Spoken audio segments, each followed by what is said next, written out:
How do I stay focused and connected to my wish fulfilled with all this stuff happening around me?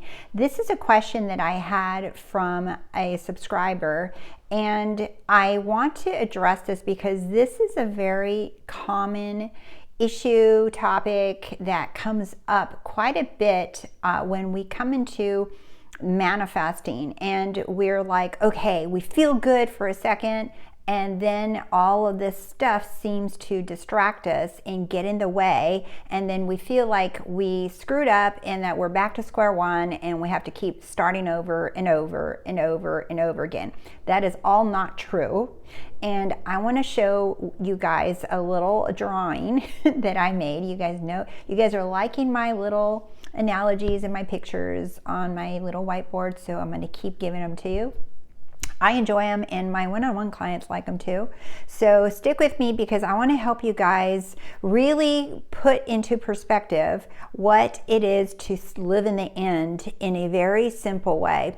So before I get started, if you are new or you're returning, thank you for being here. Welcome. My name is Rose, and welcome to The Rosey Life, where we help you free your mind and follow your heart so you live a life that you love. If you're interested in working one-on-one with me, you can go to TheRoseyLife.com to see the different options for my coaching, or you can join the Rosey Life course and community, where we get together and share success stories and really lift each other up and level each other up. And I show up every Wednesday live to share something new, and I answer all of your questions live. And I stay on there, you guys. I have over 25 uploads now that are over an hour long, and I stay on those lives for over an hour, sometimes an hour and a half. I stay on there as long as you guys have questions. So it's not just, I'm not timed. I don't time this. I am really wanting you guys to get this, and in that course and community, I really spend a lot of time answering questions, even on the forum as well. So if you're interested, just go to TheRoseyLife.com.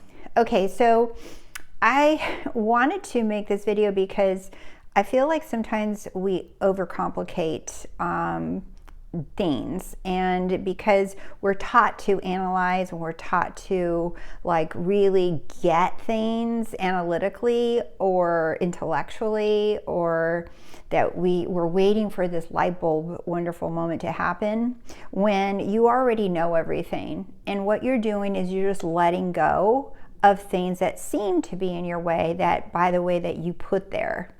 And so, for example, let's say that you have a desire, right? We always have desires, and that's a good thing, right? But let's say that you made a decision that you want a certain thing. Let's say that you want a house, okay? And you've made the decision, and you're like, this is my house. I live here. This is what I want. This is where I am. This is what I am. I am living in my dream home. Whatever technique and imagining skill or whatever that you want to use, okay? So let's say that that's your aim. Now, you've been doing this for a couple hours, couple days, couple weeks, maybe even a couple months, and you're just like, you're starting to get distracted, and you're starting to notice that nothing seems to be moving, right? That you see other people getting what you want, that you're seeing advertisements for houses, you're seeing all this stuff, and then you get desperate and you start looking for signs, and you're like, oh, that's a sign. Oh, that's a sign. Oh, there's a 333, there's a 1212, there's an ad on the whatever, right? Then you're just like, you start scraping any possible shred of hope that you possibly can to hang on for your dear life to your end. Okay, that's exhausting, and then you freak the hell out, and then you crash and burn, and then you're just like, it didn't work. I must not be good at this. I must be doing it wrong. I must be affirming it wrong. I must have the wrong imaginal act. I'm not feeling it, whatever. You start doubting yourself, and then you start diving into more YouTube channels, more coaches, more books, more, and thinking that you are doing something wrong, thinking that it's not already yours. And you know what? That's pretty average, right? I'm sure, comment down below if you feel me on this and if you experience this, because I sure the hell used to. So what I wanted to show you is a really simple illustration. So this is a target, like a bullseye. Oh look, I can put the ring on the bullseye. Even cooler for more effect. So let's say that this is the aim, my house, right? I live in my house. I decided I live in my house. This is my damn house, right? Well, what we have first here are assumptions and beliefs. You see, I wrote some stuff out there. Whatever the assumptions and belief, you can believe that this is hard, things are hard, or that things are easy. Right? This is just an example of belief, but we have a lot. So first we have the beliefs, right? And then those beliefs create thoughts, all kinds of thoughts, right? It's like you might feel like you're doubting it. You're like, no, this is working. I'm going to get the house. You're just like, well, I'm not seeing evidence. All the thoughts start coming in. And then you have feelings, right? You could be happy, you could be neutral, you could be sad or scared, right? I draw all these little faces. But we have these different layers of things going on, right, within the mind. Everything begins with our assumption and our beliefs, though. And those, remember, create thoughts. And then those thoughts create feelings. That's just how it is, okay? And then you have your aim. But this is what I want. You don't have to muscle your way through these layers to get this, okay? That is a misconception that a lot of people have, that you have to muscle through these layers to get to this, or you have to affirm through these layers, or you have to will yourself through these layers. No, these are always going to be there. Beliefs, assumptions, thoughts, feelings. These are always going to be there about something or many things. Trying to get yourself to feel better, to have better thoughts, to have the perfect beliefs or this perfect self-concept, right? And you think that you got to earn it, you got to win your way into getting what you want.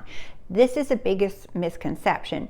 You can look at this target or dartboard, whatever you want to call it, like that. You're like, oh, less points out here, and the bullseye is in here, and now I gotta earn my way and get the points, and the better thoughts that I have and the better feelings that I have, then I get. No, do you see how much hard work that is? And this is what a lot of people think.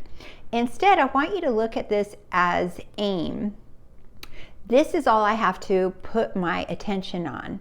Now, knowing that thoughts, feelings, and beliefs are there, but I don't even have to be concerned about that. I just have to be focused on my aim, my target, my house.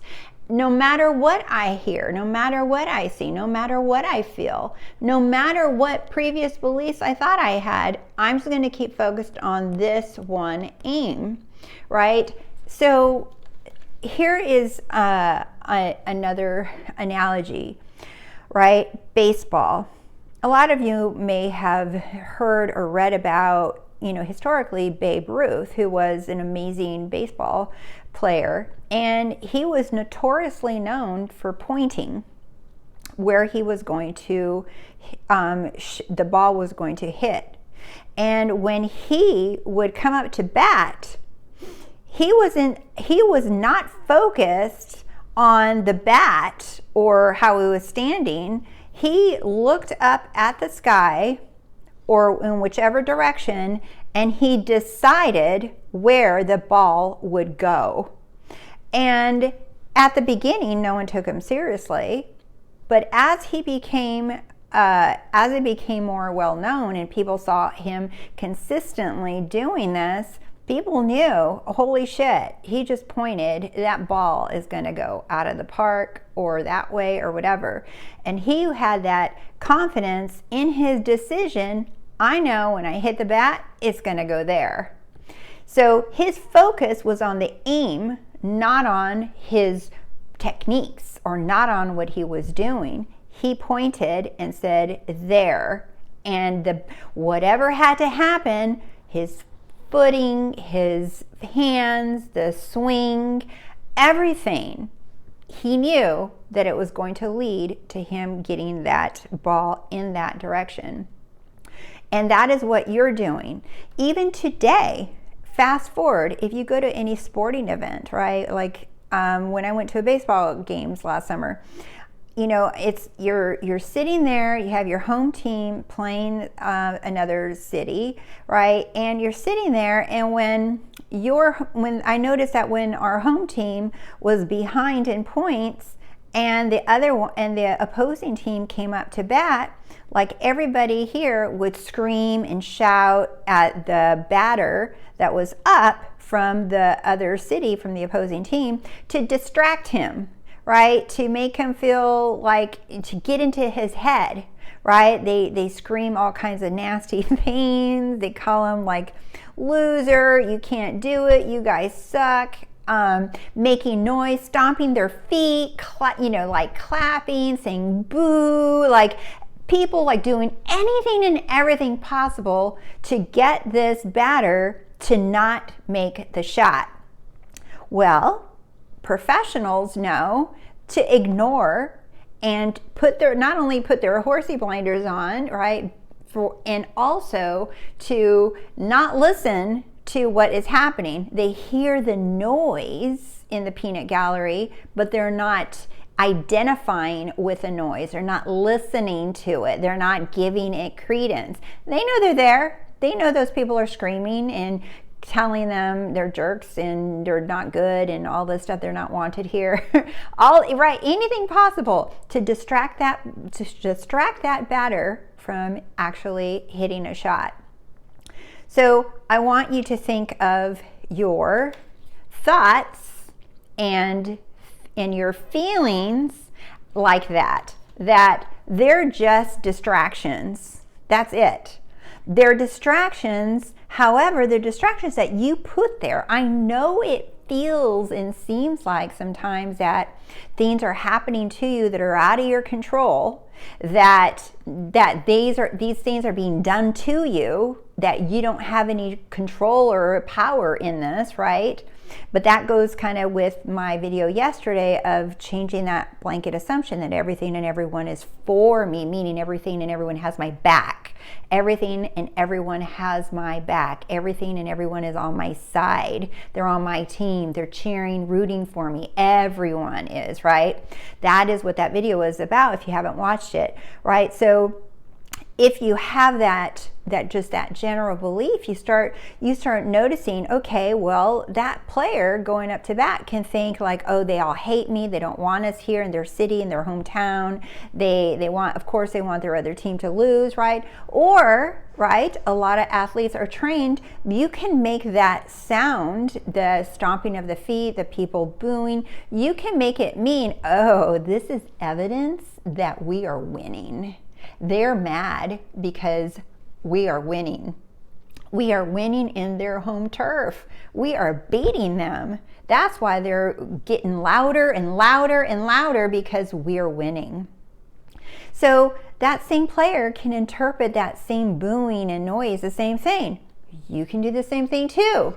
You can hear these thoughts or these like opposing thoughts, or you're making up imaginary, like think about all the dumb shit that comes up in our head is just like, the hell, I don't want that to happen, right? And or the feelings, if you're feeling down or defeated or doubt, you're just like, yeah, I see you, I'm gonna go ahead and feel this, but no, I already decided, like Babe Ruth, I decided that is mine, that is where I live in my house. That is mine. That is where I live. Despite how I feel, despite the thoughts that I'm having, despite what everybody's yapping on about, oh, you have to do this and that, and you have to be perfect at self-concept, and you do not. No, you do not. You literally don't have to change a frickin' thing about yourself. You don't have to have anything be different in your life in the 3D. Nothing, not one single thing has to change. The only thing that you have to do is remain focused on your desire. And you don't have to repeat it 100 million times a day. When you think about it, you can think about like, yep, that's mine. I already made that decision. That's mine. You can visualize it, you can script it, whatever it is that you want to do that all works, right? Anything, that's what techniques are to assist you into remaining focused on your desire. And trying to ignore or avoid thoughts and feelings, it's only going to make them even more. So let's get back to the batter in baseball, right? If he like puts the bat down and he's just like, oh, I'm really feeling like I can't do this. Oh, I had the feeling of I can't do this. Like, what if I can't hit the ball? What if it doesn't work? Or then he starts looking around at the stadium, like looking at all the people screaming and booing. And he's just like, you got to get them to shut up so that I can focus. Tell them to all be quiet, because if I can't get them to be quiet, then I can't focus on my shot. Right? It's like telling your thoughts and your feelings that they all have to be perfect and shut up and happy and be good little boys and girl thoughts and feelings so that you can remain focused on your end. No, you don't need your thoughts and your feelings to change. You don't need people in your life to leave you alone. You don't have to sit in a room with candles on a meditation mat for you to feel like you're in power and control. No, you don't. You stand in the middle of that field with screaming thoughts and feelings, and despite that, you stay focused on your end. No matter what they're saying, no matter what is happening, your only job is to remain focused on the decision you made to have what you want, period. So decide where you want to be, decide who it is that you are, and be that, remain there with conviction of knowing who you are, that I am everything, that everything is me. I am the cause of it all. There is nothing, no one, all of this distraction, right? I don't have to fall for it. Just like this subscriber asked a question and said, like, oh, well, what about these people? They're like jealous of me, and I need to get over people being jealous of me, or I have competition. And I'm just like, no. I said, that is all more distraction.